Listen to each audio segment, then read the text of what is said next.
오늘 십계명 강의 12번째 시간이고 이제 오늘 십계명을 다루는 마지막 시간입니다. 사랑하는 성도 여러분, 십계명을 가슴에 깊이 새기셔야 합니다. 왜냐하면 십계명은 하나님께서 그의 백성에게 원하시는 삶의 자세를 잘 요약하여 알려주기 때문입니다. 다시 말하면 십계명에는 율법 전체의 핵심적인 두 가지 요구가 아주 잘 나타나 있지요. 그 두 가지 요구는요, 우선은 하나님을 사랑하는 것입니다. 그리고 동시에 이웃을 사랑하는 것이죠. 그래서 첫 번째로부터 네 번째 계명은 하나님 사랑과 관련된 요구입니다. 첫 번째 계명은 예배의 대상에 관한 것으로 우리가 섬길 분은 오직 하나님 한 분뿐임을 선포하지요. 두 번째 계명은 예배의 방법에 관한 것인데 거룩하신 하나님을 한낱 우상처럼 섬기면 안 됩니다. 예배의 방법을 우리가 정하면 안 되고 오직 하나님께서 알리신 대로 순종해야 합니다. 세 번째 계명은 예배의 자세에 관한 것으로 겉으로만 하나님을 섬기는 척해서는 안 됩니다. 반드시 온 마음과 뜻과 힘을 다해 하나님의 이름을 부르며 그분을 의지해야 합니다. 지금도 이 현장에 계시든지 아니면 온라인으로 예배를 드리든지 진실한 마음으로 하나님을 부르는 예배를 우리 하나님 받아주십니다. 네 번째 계명은 예배의 날에 관한 것으로서 하나님의 백성들은 하나님께서 친히 구별하시고 복 주신 날, 즉 구약에는 안식일이었고 신약에는 주일로 변경된 거룩한 날을 지켜야 합니다. 오늘도 현장이 되었든 온라인이 되었든 이 날을 지키는 신앙이 우리에겐 반드시 있어야 하는 것입니다. 다섯 번째 계명부터는 이웃사랑에 관한 요구였습니다. 그래서 다섯 번째 계명은 하나님께서 세우신 부모와 합당한 권위에 대한 순종을 가르치죠. 여섯 번째 계명은 이웃의 생명을 존중하며 더 나아가 생명을 살리는 자가 되기를 요구합니다. 일곱 번째 계명은 이웃의 가정을 소중히 여기고 자기 가정을 순결하게 보존할 것을 요구하지요. 여덟 번째 계명은 이웃의 소유를 인정하는 동시에 선한 청지기로서 이 땅을 살아갈 것을 요구합니다.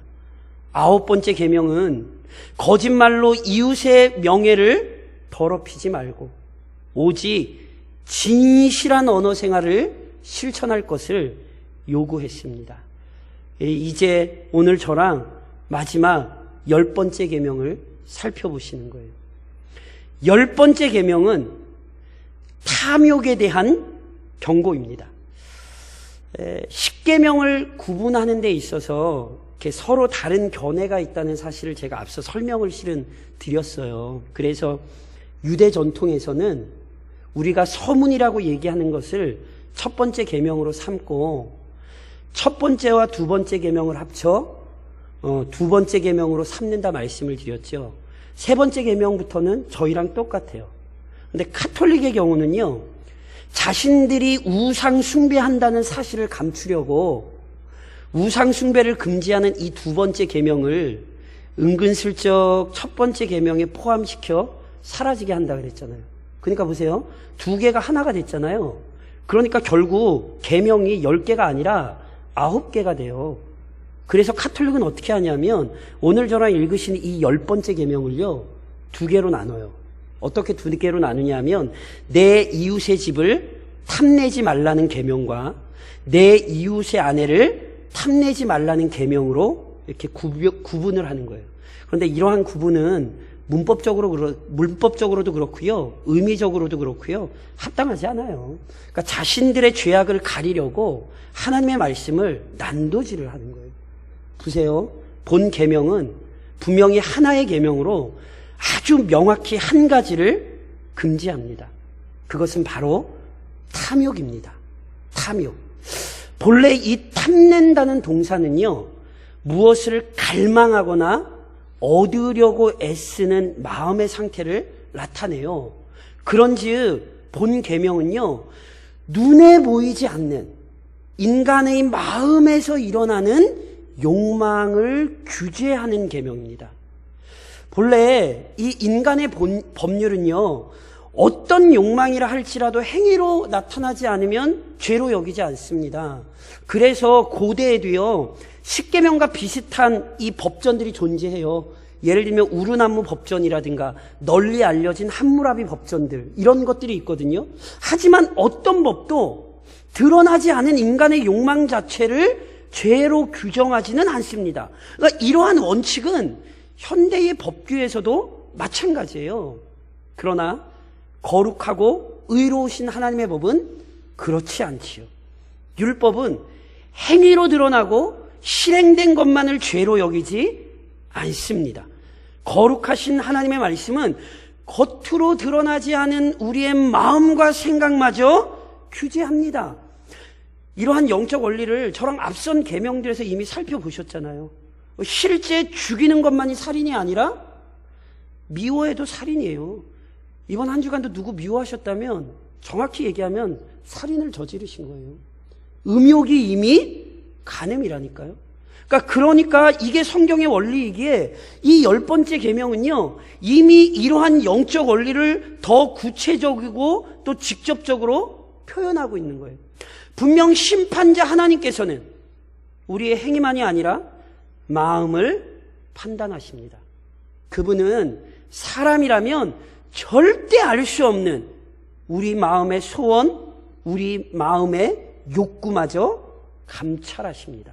물론 하나님이 우리 마음을 감찰하시기에 어떤 소원이나 기대를 품으면 안 된다, 이런 의미 아닙니다. 이 계명은 분명히 탐욕을 금지해요. 탐욕이 어떻게 기술됐습니까? 내 이웃의 집을 탐내지 말라. 내 이웃의 아내나 그의 남종이나 그의 여종이나 그의 소나 그의 낙이나 무릇 내 이웃의 소유를 탐내지 말라. 탐심, 탐욕이란 다른 사람에게 속한 것을 원하고 갈망하여 빼앗고 싶어하는 상태를 의미하는 거예요. 달리 표현하자면 자신에게 부적합하고 금지된 것을 기대하고 추구하는 거죠. 불의하고 부당한 인간의 욕망에 대한 강력한 권고인 것입니다. 그렇다면 도대체 성경이 이처럼 탐심을 금지하고 경계하는 이유가 무엇이겠습니까? 기억하셔야 됩니다. 우선 탐심은요, 실제 행동으로 금세 나타나기 때문입니다. 야고보서 1장에 보면 이런 말씀이 있죠. 오직 각 사람이 시험을 받는 것은 자기 욕심에 끌려 미혹됨이니 욕심이 잉태한 즉 죄를 낳고 죄가 장성한 즉 사망을 낳느니라. 잘 아시죠? 구원받은 그리스도인이라 할지라도 완전하지 않아요. 그래서 믿음 안에서 깨어있지 않고 방심하면 언제든 죄의 유혹이 우리의 마음에 자리 잡습니다. 그렇기에 합당하지 않은 생각, 부패한 욕망이 떠오를 때 즉각 버려야 합니다. 그렇지 못하면요, 욕심이 잉태합니다. 즉 욕망이 마음과 생각 속에 강력하게 역사한다는 거예요. 이 부패한 욕망은요, 끊임없이 마음과 생각을 휘젓고 다니면서 큰 힘을 발휘합니다. 그래서 결국 죄를 낳습니다. 즉 마음속에 있던 욕망이 어느 순간 행동으로 나타납니다. 그리고요, 비록 늦었지만 그래서 죄가 이미 나왔지만 실은 이때라도 속히 욕망을 버리고 또다시 죄 짓지 않도록 주의해야 되거든요. 근데 만일 그때도 그렇지 못하면 욕망에 끌려가다 결국 사망을 낳습니다. 즉 무서운 심판을 초래합니다. 그런데 특히나 주의할 점은요, 이 욕망이 사망을 낳는 과정이 그리 오래 걸리지 않을 수 있다는 것입니다. 이 욕망의 무서움을 잘 보여주는 사건이 에덴 동산에서 실제로 벌어졌잖아요. 창세기 3장 6절 기억하십니까? 여자가 그 나무를 본즉 먹음직도 하고 보암직도 하고 지혜롭게 할 만큼 탐스럽기도 한 나무인지라. 여자가 그 열매를 따먹고 자기와 함께 있는 남편에게도 주매 그도 먹은지라. 하와는 하나님께서 먹지 말라고 하신 열매를 보고 뭐 했지요? 탐냈지요. 그리고 잘못된 욕망에 사로잡혔잖아요. 그런데 그 탐욕에 이끌려 수십간의 열매를 따먹었어요. 열매를 따먹는 데까지 오랜 시간이 걸리지 않았다니까요.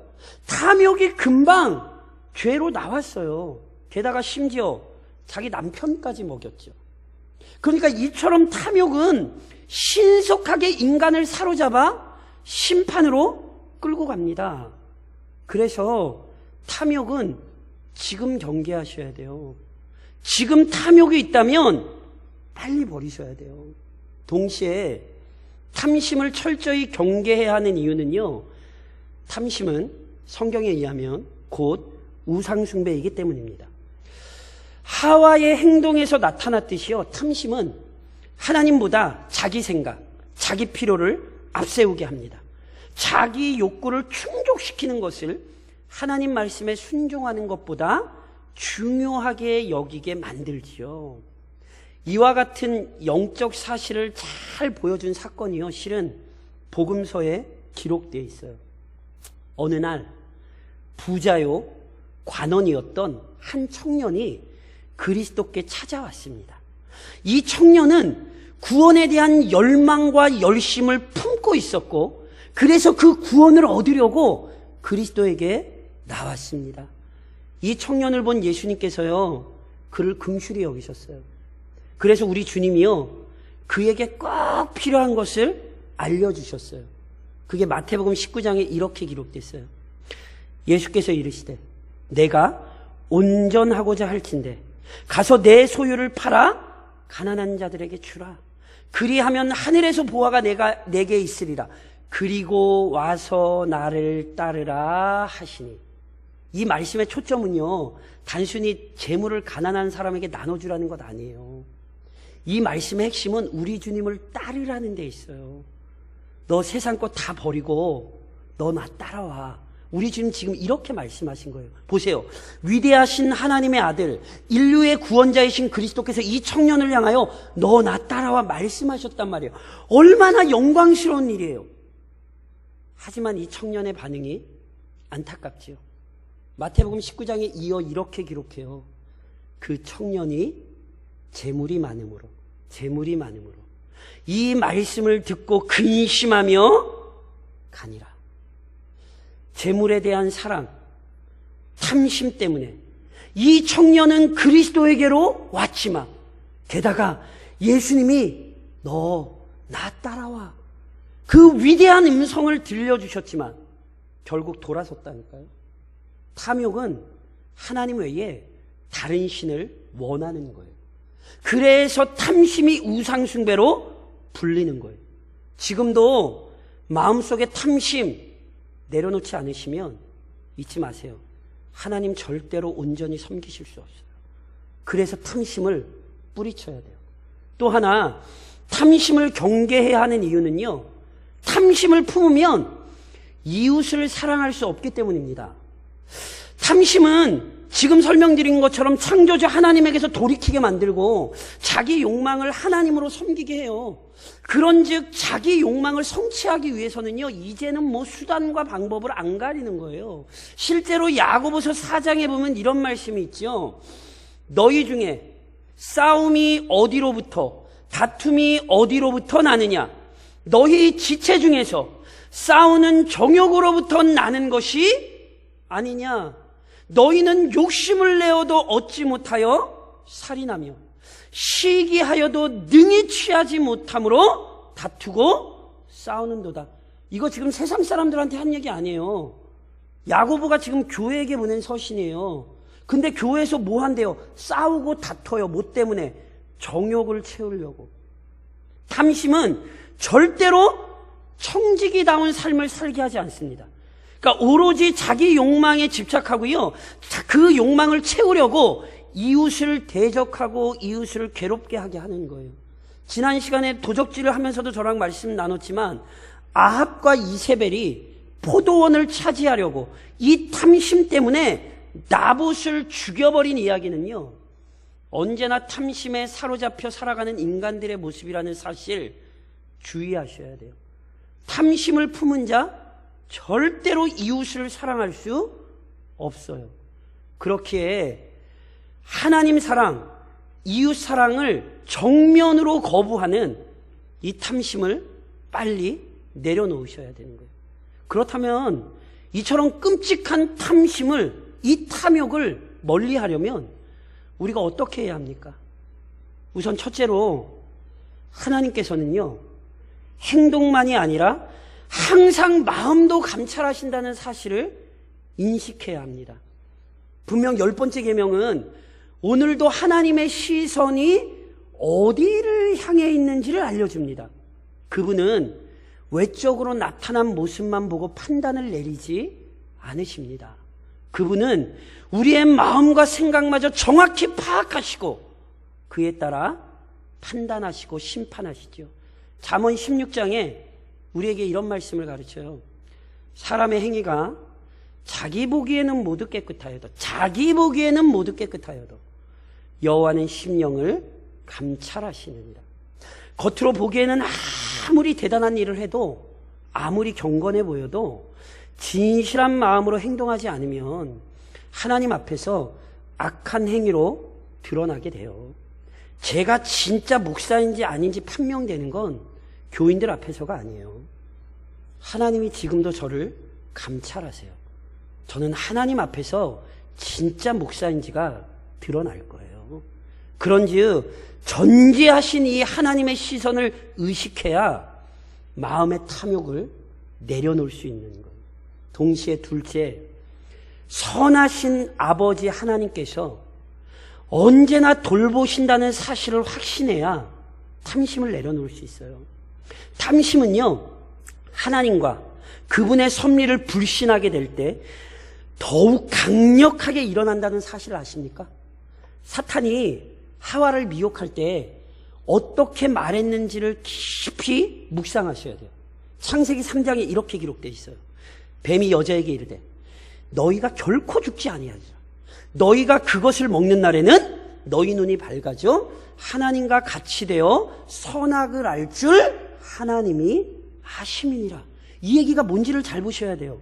하나님께서 분명 죽는다고 말씀하셨는데 사탄은 결코 안 죽는다고 반론을 제기했죠. 심지어 먹으면 하나님처럼 되기 때문에 못 먹게 하신 것이라고 이간질했어요. 그러니까 무슨 뜻인지를 이해하셔야 돼요. 사탄은 하나님께서 인간에게 베푸신 풍성한 은혜에 의혹을 제기하고 있는 거예요. 야, 하나님이 너희 사랑하시는 거 맞아? 하나님이야, 너희가 하나님처럼 될까봐 그거 못되게 하려고 하나님 너희 못 먹게 하시는 거야. 끊임없이 의심을 품게 했다니까요. 그래서 실제로 인간은 하나님의 선한 손길을, 온전한 돌봄 등을 의심했고 부당한 욕망에 품었잖아요. 보세요. 이렇듯 하나님께서 나를 돌보시고 인도하신다는 사실을 인식하지 못하면 헛된 것들을 의지하고 부당한 것들을 갈구하는 욕망이 끊임없이 들끓어 오르게 돼요. 그래서 탐욕을 이기시려면 하나님의 선하심과 그분의 손길을 의지해야 합니다. 지금 온 나라가, 온 세상이 너무너무 어렵죠. 그리스도인들이 이때의 헛된 욕망에 사로잡히지 않으려면 하나님이 나를 보호하신다, 이 사실을 가슴에 새기셔야 돼요. 시편 73편에 그래서 시편 기자가 이런 고백했죠. 하늘에서는 주 외에 누가 내게 있으리요, 땅에서는 주밖에 내가 사모하리 없나이다. 하나님의 선하신 보호하심을 인식하는 자만이 이 시대의 탐욕을 물리칠 수 있어요. 셋째, 탐심이 불러올 비참한 결과를 명심하셔야 돼요. 탐심으로 인해 이 끔찍한 결말을 맞은 대표적인 사람 중에 하나가 아간입니다. 아간이 누군지 기억하십니까? 이스라엘 백성이요, 여리고 성을 점령할 때요, 하나님께서 내리신 명령이 있어요. 그 명령은 여리고 성에 속한 어떤 것도 취하지 말라는 말씀이었죠. 하지만 아간은 이 명령을 거역하고 몇 가지 물건을 취했습니다. 몇 가지 취했다고 죄가 안 되는 게 아니죠. 이것은 큰 죄악이에요. 그래서 하나님께서 죄를 드러내셨어요.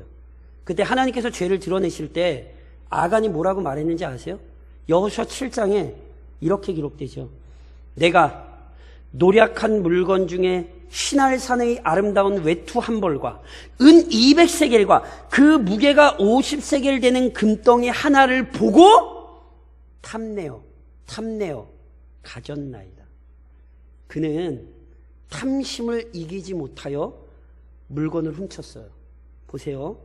만일 아간이 탐심이 불러올 비참한 결과를 인식했다면 그거 훔쳤을까요? 못 훔쳤을걸요? 하지만 그는 그 비참한 결과를 무시했고 결국 자신만이 아니라 그의 악행에 동조했던 그의 가족들, 그에게 속한 그가 소유했던 모든 짐승마저도 돌로 쳐 죽임을 당했습니다. 이 결과 잊으시면 안 돼요. 탐심을 부리는 자 아간처럼 될 거라니까요. 그 결과를 잊고 똑같이 아간처럼 미련하게 사시면 안 된다고요. 우리는 적어도 아간이 받은 결과를 기억해야 탐심을 이기는 거예요. 넷째, 이 세상이나 이 세상에 속한 것들이 영원하지 않다는 사실에 주의해야 탐심을 실은 이길 수 있어요. 이 땅에서의 시간 속히 가고 이 땅에서의 소유 금세 사라집니다.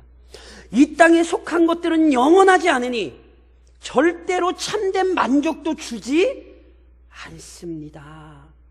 전도서 5장이 우리에게 무엇을 가르칩니까? 은을 사랑하는 자는 은으로 만족하지 못하고 풍요를 사랑하는 자는 소득으로 만족하지 아니하나니 이것도 헛되도다. 절대로 이 경고를 잊으시면 안 돼요. 이 세상 것이 우리에게 만족을 주지 않습니다. 그러니 이 사실을 바르게 할 때 썩어질 것에 소망을 두지 않고 그것을 얻으려고 어리석게 몸부림치며 살지도 않는 거예요. 탐심을 품고 그 부질없는 욕망에 사로잡히는 어리석은 삶을 피할 수 있는 것입니다. 그러니 오늘 계명이 이 가르치는 삶을 우리는 실천해야 합니다. 어떻게 실천해야 합니까? 사랑하는 성도 여러분, 우선 유일하고 거룩하신 하나님을 섬기는 자들로서 참된 소망, 합당한 열망을 품으십시오. 앞서도 계속 설명드렸던 것처럼 율법은 단순히 뭐 하지 마, 이게 아니에요. 율법은 우리에게 적극적으로 의로움을 요구해요. 다시 설명드리면 이 계명은 단순히 탐욕을 버릴 것만 요구하지 않아요.